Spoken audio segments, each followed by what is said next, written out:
असं आहे की मी आत्ता असा वरनं खाली आलो आणि तुम्हाला बघितलेलं आहे. मला या संपूर्ण प्रकरणाची माहिती घेऊ द्या आणि नंतर मी आजकाल हळू बोलतोय, तुम्हाला माहिती आहे ना, आणि त्याच्यानंतर मी आपल्याशी बोलू शकतो. मला या प्रकरणाची काही एक माहिती नाही. सर, एकंदरीत कारवाई लक्षात घेता वेळोवेळी महाविकास आघाडीतल्या सरकारला टार्गेट केलं जात आहे, कसं पाहताय? नाही, जे तुम्ही बोलता हे तुम्हाला पटतंय ना? तुम्ही प्रश्न विचारला, तुम्हाला पटतंय ना?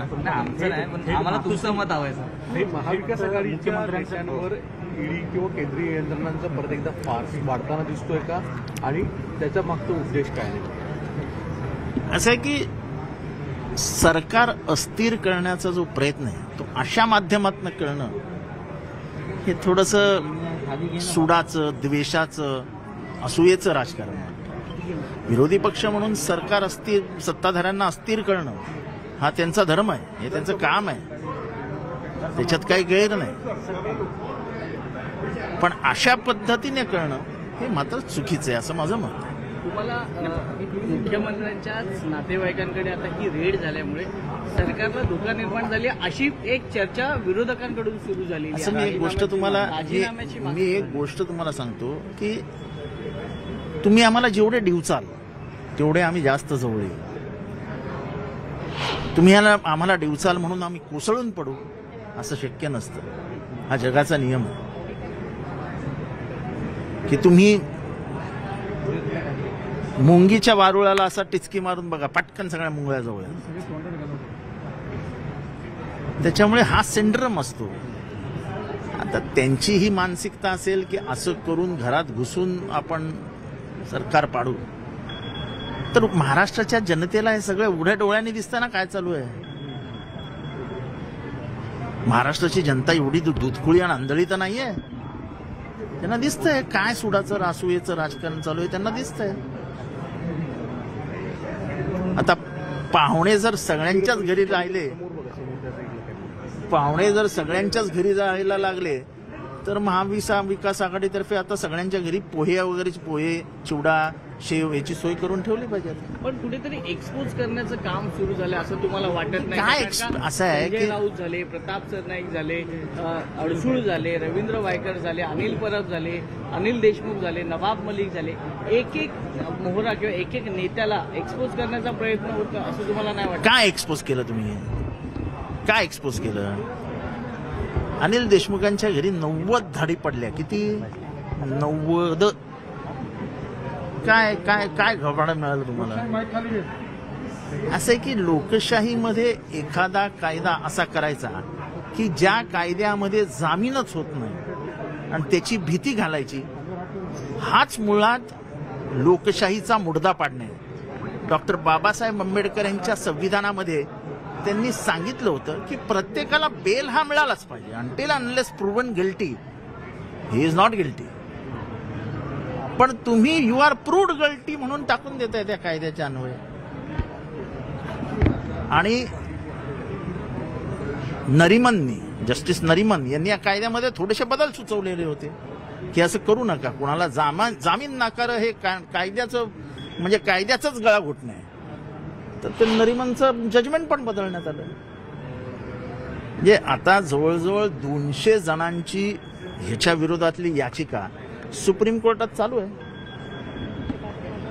खरं तुम्ही पत्रकारांनी त्या याचिकेची माहिती घ्यायला पाहिजे की काय चालू आहे सुप्रीम कोर्टामध्ये.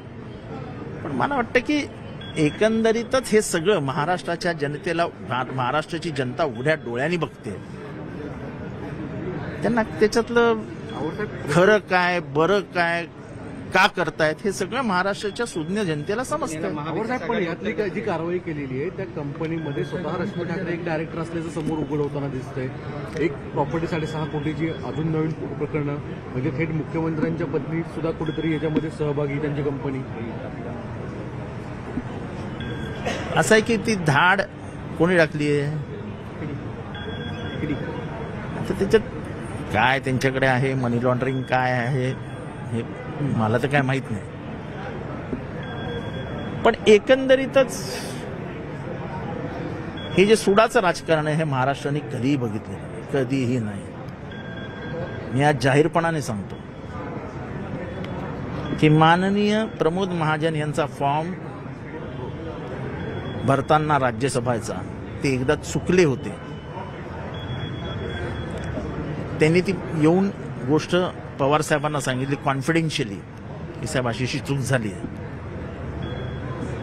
दोघांमध्ये काय वार्तालाप झाला तुम्हाला माहीत नाही, पण सकाळी जेव्हा तो फॉर्म बाहेर पडला आणि चेकिंगला गेला तेव्हा तो परफेक्ट होता. फॉर्ममध्ये कुठलीही चूक नव्हती.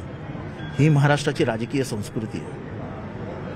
जेव्हा तृप्तीमध्ये नितीन गडकरींवर हल्ला झाला तेव्हा समर्थपणाने त्यांच्या मागे उभा राहा असं मला पवार साहेबांनी सांगितलं की नितीनची काही चूक नाही आहे. ते मला बीबीसीला इंटरव्ह्यूला बोलवलेलं जेव्हा लंडन बीबीसी होती की जितेंद्र जा उभा राहा आणि त्यांचा डिफेंड कर. मला रात्री 11:30 वाजता नितीन गडकरींचा फोन आला की जितेंद्र तू जे डिफेंड केलंस तसं डिफेंड आजपर्यंत माझ्या सहकाऱ्यांनी केलं नाही. ही महाराष्ट्राची संस्कृती होती. ही संस्कृती मला वाटतं खतम होते. आणि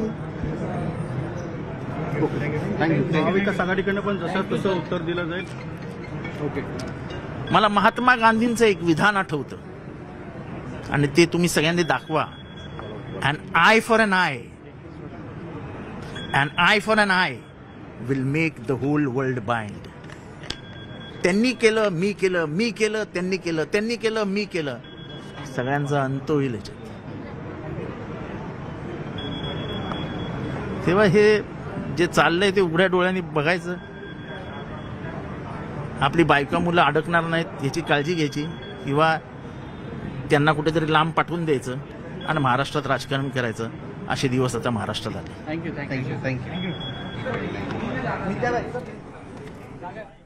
राज्याचे गृहनिर्माण मंत्री जितेंद्र आव्हाड यांनी ईडीने केलेल्या कारवाईच्या संदर्भात प्रतिक्रिया देताना राज्यात ज्या सगळ्या कारवाया सुरू आहेत त्या कारवाया राजकीय सूडबुद्धीनं सरकार अस्थिर करण्यासाठी सुरू असल्याचं सांगत